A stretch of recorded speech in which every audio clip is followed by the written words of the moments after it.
BBN নিউজে আমন্ত্রণ জানাচ্ছি। আমি ওয়াহিদা উর্মি। আন্তর্জাতিক অপরাধ ট্রাইব্যুনাল 2 ওবায়দুল কাদের এর বিরুদ্ধে মানবতাবিরোধী অপরাধ মামলায় সাক্ষী হিসেবে জবানবন্দি গ্রহণের আবেদন রয়েছে প্রসিকিউশন কর্মকর্তা গাজী এম.এইচ. তামিম জানিয়েছেন, ইনকিলাব মঞ্চের আহ্বায়ক শরীফ ওসমান হাদির জবানবন্দি সাক্ষ্য হিসেবে নেওয়ার জন্য আবেদন করা হয়েছে। মামলায় 17 ফেব্রুয়ারি প্রসিকিউশনের সূচনা বক্তব্যের মাধ্যমে বিচার শুরু হয়। প্রথম সাক্ষী হিসেবে জবানবন্দি দিয়েছেন শহীদ আসিফ ইকবালের বাবা এম.এ. রাজ্জাক। তার অবশিষ্ট জবানবন্দি আজ গ্রহণ হবে।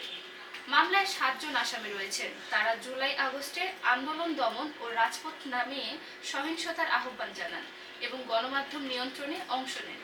এ সময় হত্যার চেষ্টা ও হামলা সংঘটিত হয়। সব আসামি বর্তমানে পলাতক এবং যুবলীগ ও ছাত্রলীগের শীর্ষ পদে রয়েছেন। চলবে, বাকিটা আমি করব।